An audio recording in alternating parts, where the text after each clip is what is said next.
Comme vous le savez, l'année 2020 a été très compliquée pour les sorties d'animés, à cause d'un certain virus. Mais on a eu de la chance d'avoir quelques pépites. Et aujourd'hui, je vais vous parler d'un animé qui pour moi en fait clairement partie, et qui est pour moi le meilleur survival game de 2020. Je parle bien sûr de Darwin's Game. Bon allez sur ce générique. You get what you came for. This time you've gone too far. I think you should know what you've done. You get what you deserve.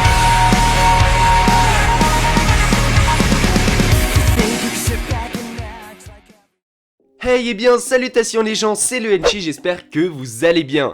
Et aujourd'hui on se retrouve pour parler d'un animé que j'ai surkiffé, je parle de Darwin's Game. Alors ça fait un petit bout de temps que je l'ai pas vu, mais je vais quand même essayer de vous faire un petit résumé. Si la vidéo vous plaît, n'hésitez pas à mettre un petit pouce bleu, voilà, hein, ça fait toujours plaisir, ça permet de me soutenir. Et mettez-moi dans les commentaires votre survival game préféré. Alors dans cet animé on va suivre Kaname Sudo, qui est un jeune lycéen tout à fait normal.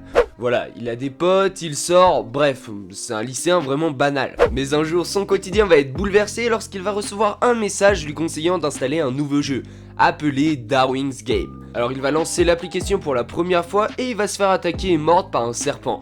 Et il va perdre connaissance. Bref, il finit sa journée et quand il rentre, il va lancer son application pour la deuxième fois dans un métro. Mais bon, ça on s'en fout. Et sans faire exprès, il va déclencher un duel avec Pandaman. Oui, je sais, je me rappelais plus de son nom, mais regardez-moi cette tête. Et c'est assez frais qu'il va découvrir que c'est tout simplement un duel à mort. Heureusement, il va le battre à l'aide d'un de ses potes qui était déjà sur l'application. Bref, son pote meurt et c'est vraiment à ce moment-là que l'histoire commence. Avec plein de péripéties pour notre héros, où son but ça va être de survivre avec un Game Master impitoyable. Et du coup, d'en apprendre un peu plus sur cette appli. Alors petite précision, chaque personne utilisant l'appli a obtenu un pouvoir. Bref, moi je vais pas vous dire celui de notre héros, voilà, pour le découvrir il faudra regarder l'animé.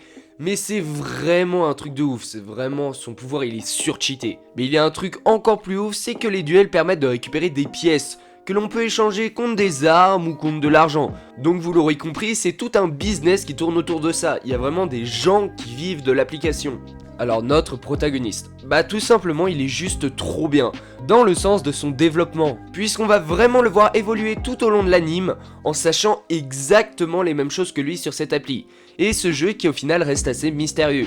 Et ça pour moi, ça permet de s'identifier au héros, et je trouve qu'on est vachement intrigué par ce qu'il se passe, et ça contribue forcément à nous pousser à regarder la suite de l'anime. Alors pour ce qui est de l'opening, bah franchement le visuel est pas ouf hein. Ouais, j'ai pas trop l'habitude de critiquer les openings, mais là le visuel c'est vraiment pas ouf. Les seules scènes à peu près animées qu'on a, bah c'est pour présenter les persos, et même des persos qui arrivent très tard dans l'anime, donc ça nous spoil un peu. Mais bon, l'opening se rattrape quand même pas mal sur la musique que j'ai bien kiffé. Alors pourquoi regarder Darwin's Game? Alors c'est tout simplement parce que c'est un anime qui reprend certaines mécaniques des survival games classiques, avec voilà cette idée de jeu mortel, mais les super pouvoirs, le système de tournoi, le fait qu'on puisse vivre d'un survival game au final, et le fait qu'on sache rien du jeu et de son game master, bah ça forme un combo parfait pour un anime de ce genre, et ça rend vraiment l'intrigue très intéressante. Bon ensuite les personnages secondaires. Alors franchement je trouve qu'on a un bon développement des personnages et c'est vraiment un gros point fort de l'anime, que ce soit le personnage principal ou les personnages secondaires, on a vraiment un bon développement de chacun. Et ça permet qu'ils aient chacun leur importance dans l'histoire. Voilà, ils vont chacun apporter quelque chose à notre héros et au final le pousser à se dépasser. Bref, cet anime m'a fait vibrer avec certains retournements de situation, le fait que l'humour est un peu présent mais pas trop, bref juste ce qu'il faut pour ce genre d'anime, et le fait qu'on ait exactement les mêmes infos que le personnage principal sur le jeu et que du coup bah on n'est pas omniscient de l'histoire, et je trouve que ça renforce notre envie d'en savoir toujours plus. L'anime possède 11 épisodes de 24 minutes et il touche pour genre action, mystère, science-fiction, thriller et a pour thème survival game. Bref les gens, on est déjà à la fin de la vidéo, j'espère qu'elle vous aura plu. Moi je vous ai présenté le meilleur survival game de l'année 2020 selon moi. N'oubliez pas de mettre en commentaire votre survival game préféré, et si la vidéo vous a plu n'hésitez pas à vous abonner, voilà.